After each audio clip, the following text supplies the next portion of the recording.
नमस्कार दोस्तों, स्वागत है आपका अपने YouTube channel bio hub by Virendra sir पर।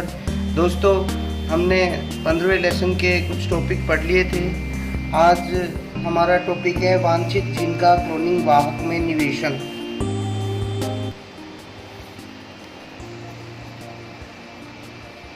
वांछित जीन का क्लोनिंग वाहक में निवेशन, यानी जो हमने रिस्ट्रिक्शन एंडोन्यूक्लियस से, जैसे मान लो ये कोई डीएनए और जीन कहाँ लगे रहते हैं, डीएनए के ऊपर। मान लो इस डीएनए खंड के ऊपर यहाँ पे जीन पाए जा रहे हैं। इस डीएनए खंड को अपन ने रिस्ट्रिक्शन एंजाइमों की सहायता से क्या कर लिया, अलग कर लिया। अब इस जीन युक्त डीएनए खंड को क्या करेंगे, क्लोनिंग वाहक के अंदर निवेशित कैसे करेंगे, क्लोनिंग वाहक के साथ इसे जोड़ेंगे किस प्रकार से, ये आज इस टॉपिक के अंतर्गत पढ़ेंगे। हाँ भाई, देखिए, वांछित जीन को वाहक जीन के साथ जोड़ने के लिए सबसे पहले दोनों जीनों के समान रिस्ट्रिक्शन एंजाइम के स्थल बनाए जाते हैं। यानी ये जो डीएनए खंड है और वाहक का जो डीएनए खंड है, यानी ये डीएनए खंड और वाहक का डीएनए है, उसको इसके साथ जोड़ने के लिए, यानी ये तो वांछित डीएनए हो गए और ये हो गया वाहक डीएनए। इन दोनों को जोड़ने के लिए सबसे पहले दोनों जीनों में समान रिस्ट्रिक्शन स्थल बनाए जाते हैं। क्या बनाए जाते हैं? समान रिस्ट्रिक्शन स्थल। रिस्ट्रिक्शन स्थल बनाए जाते हैं। इनके बाद दोनों को जोड़ दिया जाता है। जोड़ने की क्रिया क्या कहलाती है? जोड़ने की क्रिया को हम लाइगेशन कहते हैं। क्या कहते हैं? और जोड़ने के लिए कौन सा एंजाइम काम में आता है? लाइगेज एंजाइम काम में आता है। जोड़ने की क्रिया क्या कहलाती है? लाइगेशन। और जोड़ने के लिए एंजाइम कौन सा काम में आता है? लाइगेज एंजाइम काम में आता है। अब ये जो वांछित जीन की क्लोनिंग, वांछित जीन का क्लोनिंग वाहक के साथ निवेशन के लिए कुछ एंजाइमों की आवश्यकता होती है। जैसे अपन बात करें रिस्ट्रिक्शन एंजाइम। रिस्ट्रिक्शन एंजाइम क्या करेगा भाई? Restriction endonuclease. रिस्ट्रिक्शन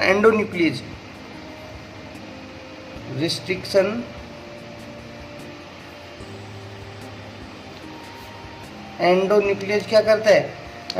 वांछित डीएनए खंड को काटने का काम करता है। तो ये रिस्ट्रिक्शन जो एंडोन्यूक्लियस है, ये तो काटने के काम आता है। लाइगेज एंजाइम है, वो जोड़ने के काम आता है।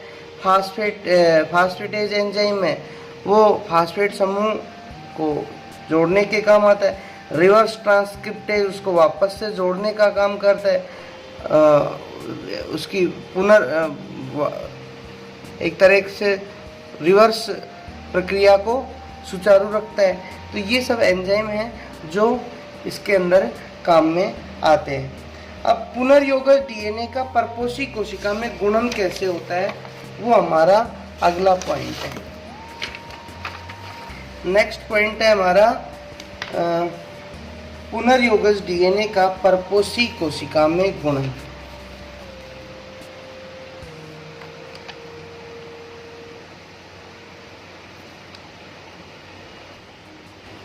पुनर्योगज डीएनए का परपोषी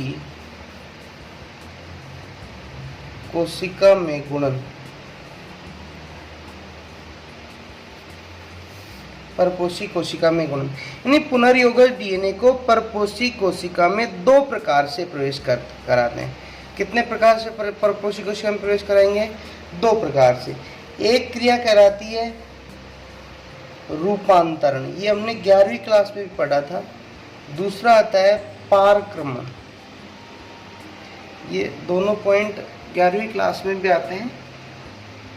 हाँ भाई, जो रूपांतरण और दो विधियां हैं पारक्रमण। इन प्रक्रिया में परपोषी के रूप में मुख्यतया कौन से परपोषी को काम में लिया जाता है? E coli. कौन सा परपोषी काम में लिया जाता है? ई कोलाई काम में लिया जाता है। ई कोलाई में पुनर्योगज डीएनए प्रविष्ट होने के बाद गुणन आरंभ कर देता है। ई कोलाई के अंदर जैसे ही पुनर्योगज डीएनए प्रवेश करेगा, पुनर्योगज डीएनए इसके अंदर प्रवेश करेगा, वो गुणन करना आरंभ कर देता है। हाँ भाई, नेक्स्ट हमारा पॉइंट आता है क्लोन की गई जीन की पहचान एवं अन्य जीवों में रूपांतरण। अब क्लोन की गई जीन की पहचान एवं अन्य जीवों में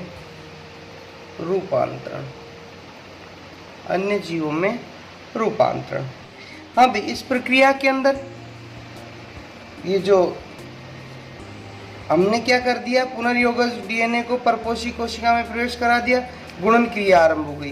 गुणन के बाद में बहुत से पुनर्योगज डीएनए बन जाएंगे।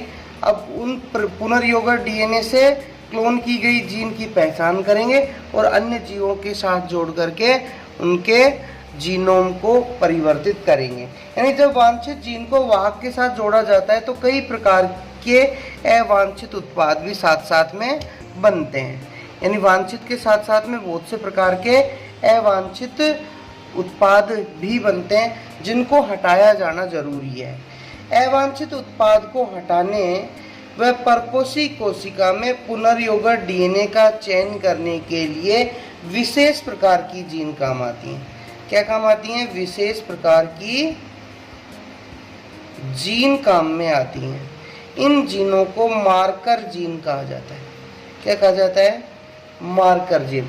अगर आपसे कोई पूछे मार्कर जीन किसे कहते हैं तो आप क्या कहोगे कि भाई क्लोनिंग के समय अवांछित उत्पादों को हटाने व परपोषी कोशिका में पुनर्योगज डीएनए का चयन करने हेतु, अवांछित उत्पाद को हटाने व परपोषी कोशिका में पुनर्योगज डीएनए का चयन करने हेतु विशेष प्रकार की जीन की आवश्यकता होती है, जिसे हम मार्कर जीन कहते हैं। जिसे क्या कहा जाता है? मार्कर जीन कहा जाता है। मार्कर जीन का अगर आपसे कोई एग्जाम्पल पूछ ले कि भाई इसका एग्जाम्पल बताओ मार्कर जीन का, तो कैनामाइसिन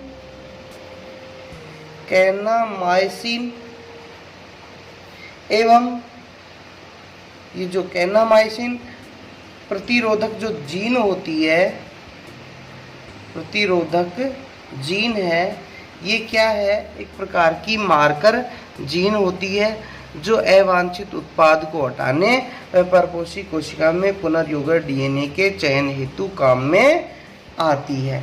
मार्कर जो जीन है, इसके अलावा कुछ जीन ऐसी भी होती हैं जो कोशिका में विशेष लक्षणों को प्रदर्शित करती है। यानी कुछ मार्कर जीन के अलावा कोशिकाओं के अंदर ऐसी जीन भी होती हैं जिनको अपन वही क्या कहेंगे? रिपोर्टर जीन कहते हैं।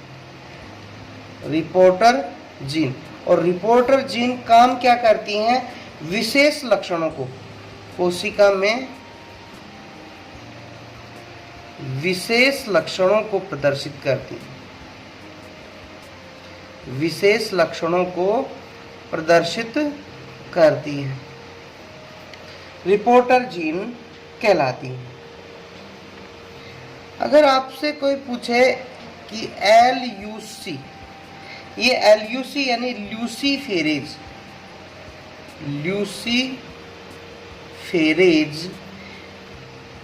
जीन, ये किस में पाई जाती है?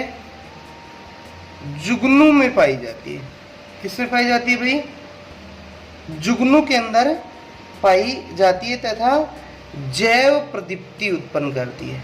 क्या उत्पन्न करती है? जैव प्रदीप्ति। जुगनू से जो लाइट उत्पन्न होती है वो कौन सी जीन के द्वारा उत्पन्न होती है? एल्यूसी या ल्यूसीफेरेज जीन के द्वारा उत्पन्न होती है। हाँ जी, नेक्स्ट देखिए वांछित जीन की अभिव्यक्ति। अगला पॉइंट आता अपना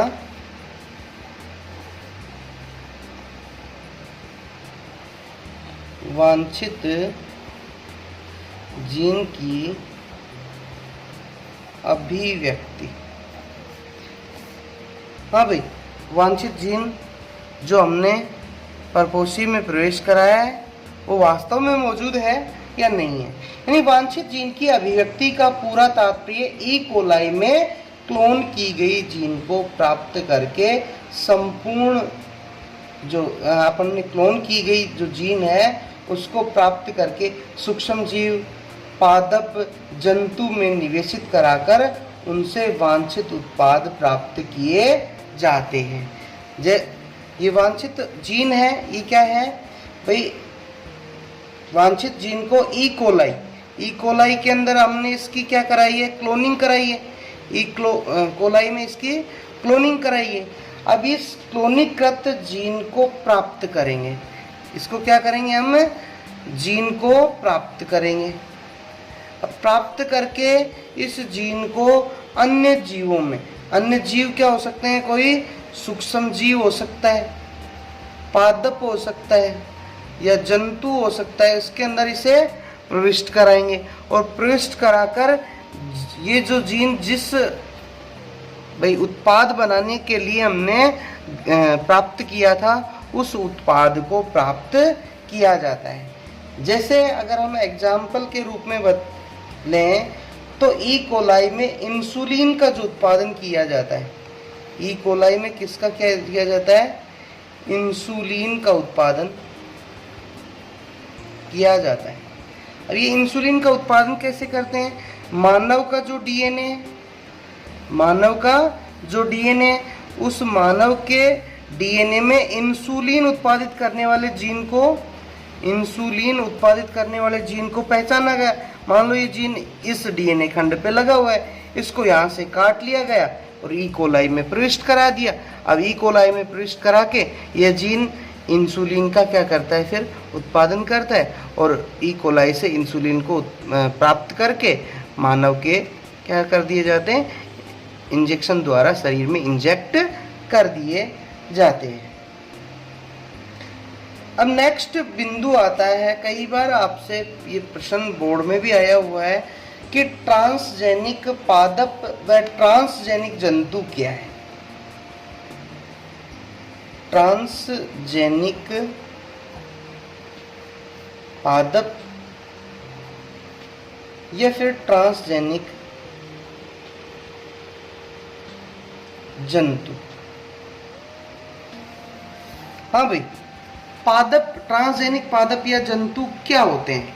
अगर आपसे कोई पूछे कि ट्रांसजेनिक, भाई क्या ट्रांसजेनिक का मतलब क्या होता है, ट्रांसजेनिक का मतलब है कि वे पादप या जंतु जिनके डीएनए के साथ विजातीय डीएनए जोड़ा जा चुका है, यानी इनका क्या है, ये खुद का डीएनए, खुद के डीएनए के साथ, यानी वे पादप या जंतु जिनके खुद के डीएनए के साथ बाहरी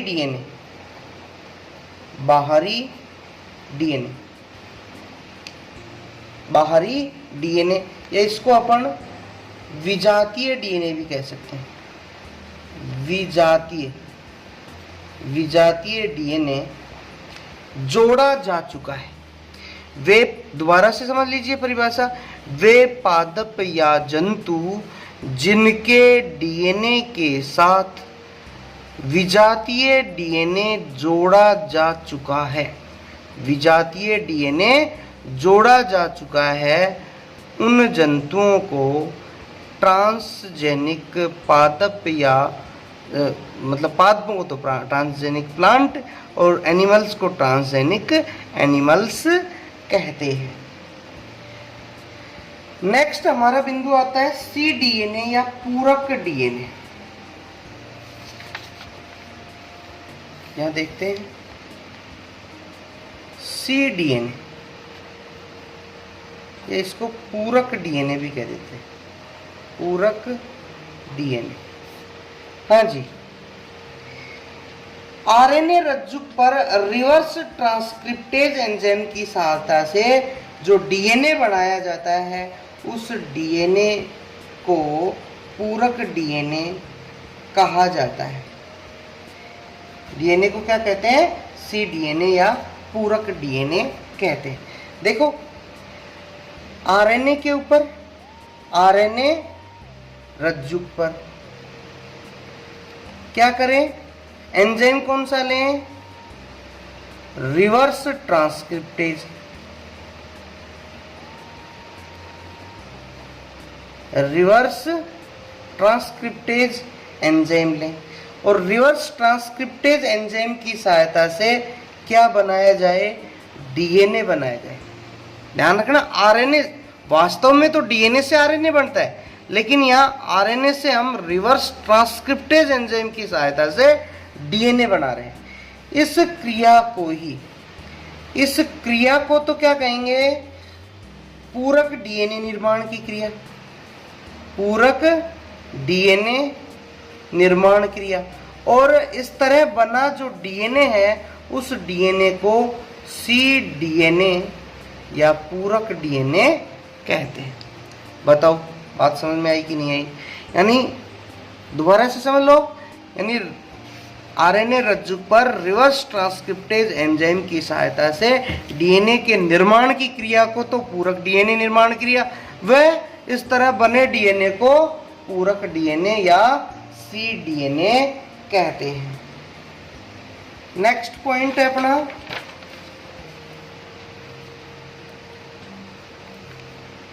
हाँ जी, सी डीएनए लाइब्रेरी या पूरक डीएनए लाइब्रेरी। सी डीएनए लाइब्रेरी, या इसको अपन पूरक डीएनए लाइब्रेरी बोल देते।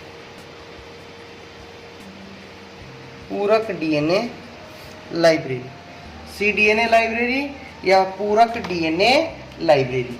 हाँ जी, जीन क्लोनिंग द्वारा किसी जीव के पूरक डीएनए या जीव के संपूर्ण डीएनए को परपोषित कोशिका में निवेशित कराकर सुरक्षित करने की क्रिया को सी डीएनए लाइब्रेरी कहते हैं। ध्यान देना भाई, जीन क्लोनिंग के द्वारा विधि कौन सी अपने को अपनानी है? Gene cloning. जीन क्लोनिंग द्वारा, सिंपल सी परिभाषा है, जीन क्लोनिंग द्वारा किसी जीव के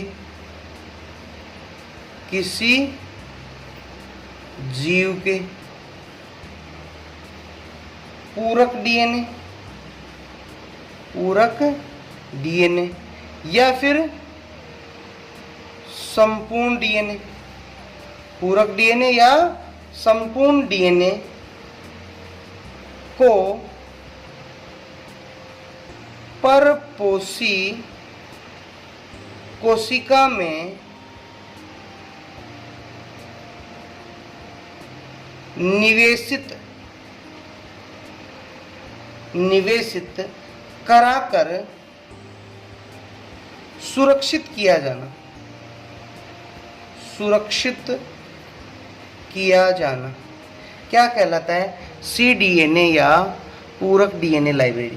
कहने का मतलब है, मान लीजिए ये कोई जीव है, ठीक है, और ये परपोषी है। ये क्या है? परपोषी। इसका अपन ने पूरक डीएनए बनाया, मान लो ये इसका पूरक डीएनए और ये इसका संपूर्ण डीएनए, तो संपूर्ण डीएनए उसमें उसका पूरक डीएनए भाग भी होगा। तो इस पूरक डीएनए को या फिर संपूर्ण डीएनए को क्या कर दिया जाए? जीन क्लोनिंग मेथड द्वारा परपोषी कोशिका के अंदर हमेशा के लिए सुरक्षित कर दिया जाए। परपोषी कोशिका के अंदर हमेशा के लिए क्या कर दिया जाए?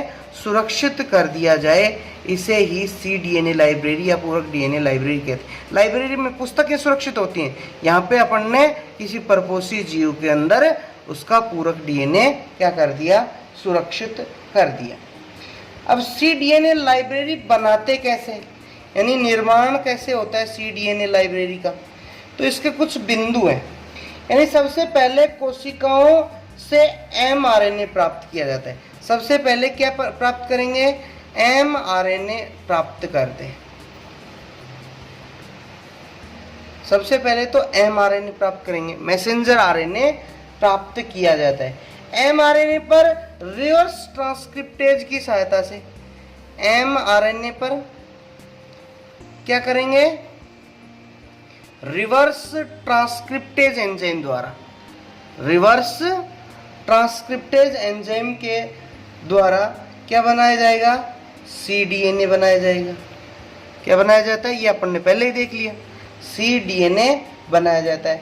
इस DNA को वाहक से क्लोन करके, अब इस DNA को किससे क्लोन करेंगे, वाहक के साथ। इस DNA को वाहक के साथ जोड़ देंगे, क्लोन करके जीवाणु कोशिका में प्रवेश करा देंगे। अब इस जो वाहक DNA के साथ जुड़ गया, अब किसके अंदर प्रवेश करा दें, बैक्टीरिया में, यानी जीवाणु में इनको प्रवेश करा दिया। इसके बाद cDNA का प्रोब द्वारा संकरण कर पहचान करके अलग कर लिया जाता है। अब इसमें से प्रोब द्वारा इसको पहचान लिया जाता है और फिर अलग कर लिया जाता है, अलग कर लिया जाता है। सबसे पहले mRNA प्राप्त करेंगे जिसका हमें cDNA प्राप्त बनाना है, तो इसके लिए रिवर्स ट्रांसक्रिप्टेज एंजाइम काम में लिया जाएगा। रिवर्स ट्रांसक्रिप्टेज एंजाइम mRNA से cDNA बनाएगा। अब इस cDNA को वाहक के साथ क्लोनिंग करेंगे और क्लोनिंग करने के बाद जीवाणु कोशिका में उसे प्रविष्ट करा देंगे।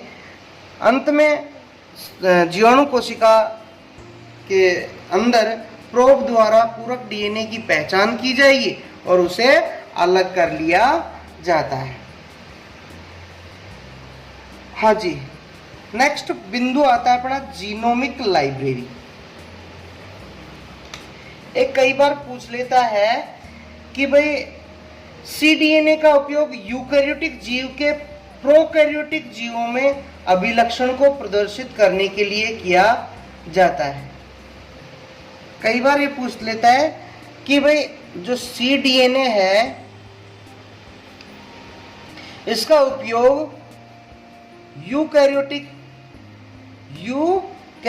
जीवों के प्रोकैरियोटिक जीवों में अभिलक्षण को, यूकैरियोटिक जीवों के प्रोकैरियोटिक जीवों में अभिलक्षण को प्रदर्शित करने के लिए किया जाता है। ऐसा यानी यूकैरियोटिक जीव के cDNA को अपन ने जीवाणु में प्रविष्ट करा दिया।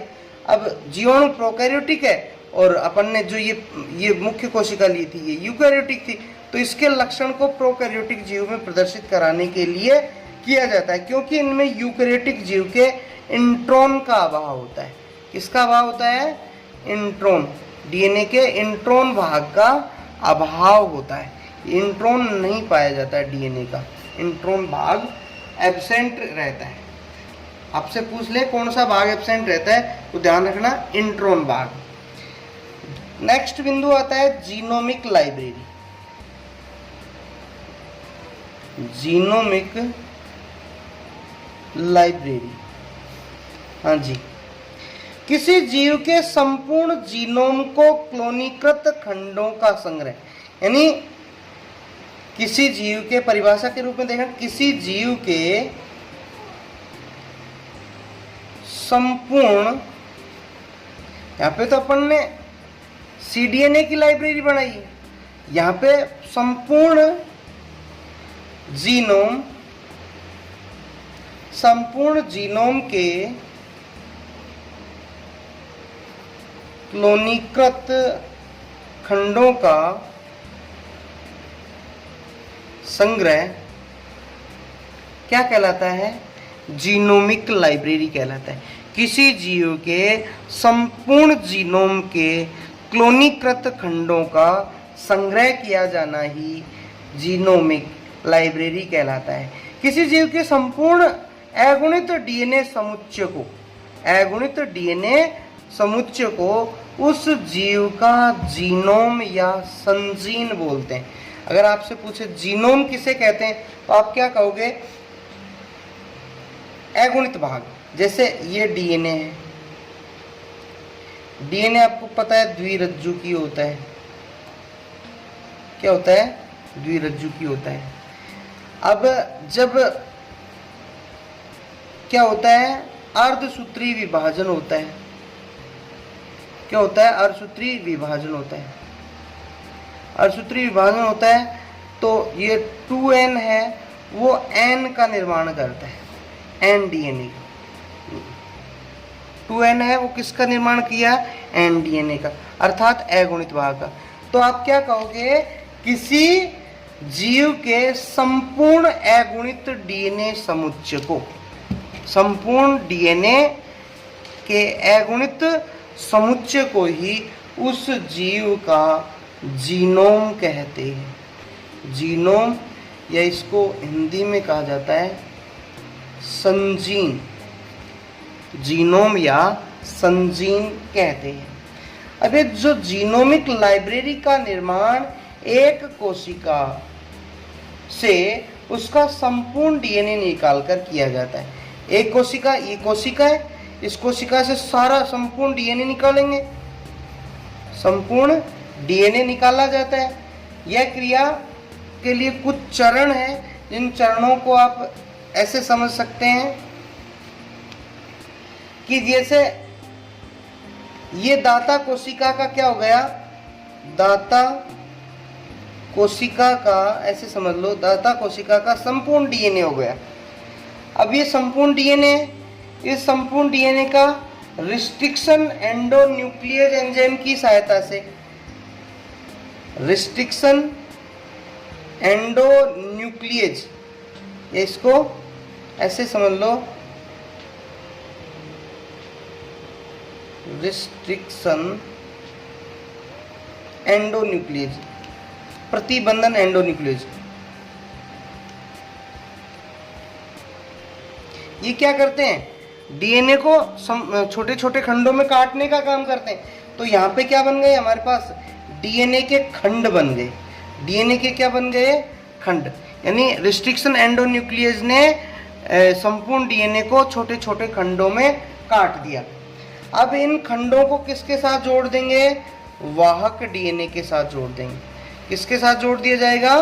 वाहक डीएनए के साथ। अब वाहक डीएनए के साथ जुड़ने के बाद में जोड़ने का काम कौन करेगा? यहाँ पे डीएनए लाइगेज। डीएनए लाइगेज क्या करेगा? जोड़ने का काम करेगा और वृत्ताकार पुनर्योगज डीएनए बनाया जाएगा। क्या बनाया जाएगा? वृत्ताकार पुनर्योगज डीएनए बनाया जाता है। वृत्ताकार पुनर्योगज डीएनए तैयार कर लिया जाता है। अब इस वृत्ताकार पुनर्योगज डीएनए को जीवाणु में प्रवेश करा दिया जाता है। किसमें? प्रोकैरियोटिक जीव, जीवाणु में प्रवेश करा दिया, प्रोकैरियोट में। ठीक है, फिर जीवाणु में इसका मल्टीप्लिकेशन होगा, यानी बहुलीकरण कराया जाता है। बहुलीकरण कराया जाता है। फिर इसकी डीएनए प्रोब द्वारा पहचान की जाती है, पहचान की जाती है। और इस तरह से क्या बनती है? ये जीनोमिक लाइब्रेरी ये तैयार हो जाती है। दोबारा से देखो, दाता कोशिका का संपूर्ण डीएनए लिया जाएगा। उस संपूर्ण डीएनए को रिस्ट्रिक्शन एंडोन्यूक्लियस एंजाइम की सहायता से छोटे छोटे खंडों में काटा जाएगा। अब इन खंडों को, वांछित डीएनए खंड को वाहक डीएनए के साथ लाइगेज एंजाइम के द्वारा जोड़ करके वृत्ताकार पुनर्योगज डीएनए बनाया जाएगा। वाहक डीएनए, इस डीएनए खंड को वाहक डीएनए के साथ लाइगेज एंजाइम के साथ द्वारा जोड़ करके वृत्ताकार पुनर्योगज डीएनए बनाया जाता है। अभी वृत्ताकार पुनर्योगज डीएनए का जीवाणु में प्रवेश किया जाता है, उसका मल्टीप्लिकेशन कराया जाता है, प्रोब द्वारा उसकी पहचान की जाती है और इस तरह से क्या बन जाता है, ये हमारी जीनोमिक लाइब्रेरी तैयार हो जाती है। अब कई बार आपसे पूछ लेता है ये प्रोब क्या होते हैं, तो नेक्स्ट पॉइंट है हमारा डीएनए प्रोब, सॉरी आणविक प्रोब। आणविक प्रोब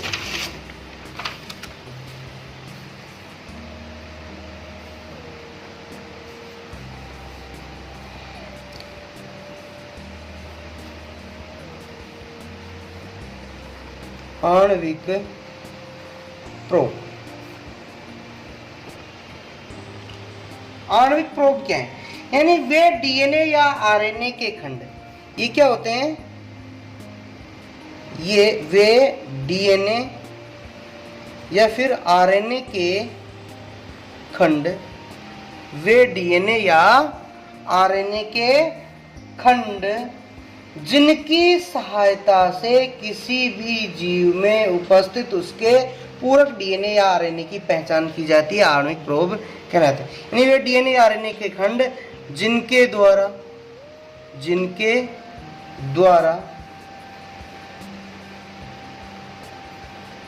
किसी जीव में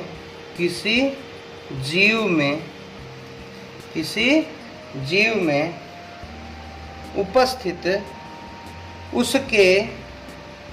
उसके पूरक डीएनए या आरएनए की पहचान की जाती है, क्या कहलाते हैं, आणविक प्रोब कहलाते हैं।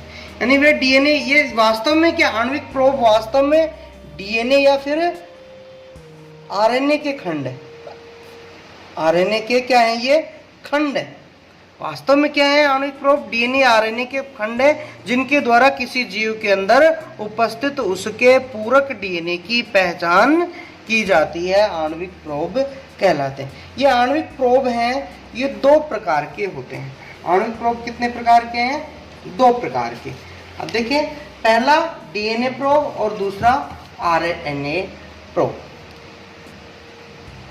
डीएनए प्रोब और दूसरा आरएनए प्रोब। अब इनको डिफाइन करने की आवश्यकता नहीं है। डीएनए प्रोब तो डीएनए की पहचान करता है, आरएनए प्रोब आरएनए की पहचान करता है। अब इनका कई बार पूछ लेता है महत्व क्या है, आणविक प्रोब का महत्व बताओ। तो ये जीन अभियांत्रिकी में डीएनए या आरएनए खंडों की पहचान के लिए काम आते हैं। यानी डीएनए या आरएनए की पहचान करते हैं, डीएनए या आरएनए की क्या करते हैं, पहचान करते हैं। प्रोब द्वारा भोज्य पदार्थों में उपस्थित प्रदूषकों का पता लगाया जाता है। भोजन में प्रदूषकों का पता लगाने में किया जाता है। हाँ भाई, अपराध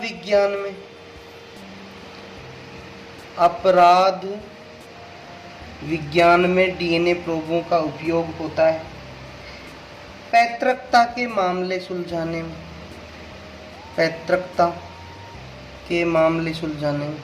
यानी एक ही बच्चे के ऊपर भाई 2 दंपति क्या करें, हक जमाएं कि ये मेरा बच्चा है, ये मेरा बच्चा है, तो उनके डीएनए को आपस में मैच करा के भाई निकाल दिया जाता है, उनका मसला सोल्व कर दिया जाता है।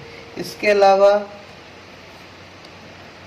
पारिवारिक रिश्तेदारी स्थापित करने में,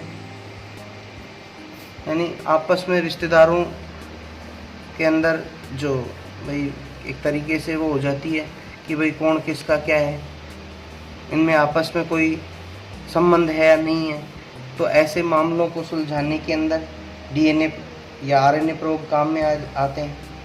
और अच्छी गुणवत्ता वाले पौधे व बीजों की पहचान, अच्छी गुणवत्ता वाले पौधे व बीजों की पहचान में क्या काम में लिए जाते हैं, आणविक प्रोब काम में लिए जाते हैं। इस पाठ के अन्य टॉपिक नेक्स्ट वीडियो में। धन्यवाद।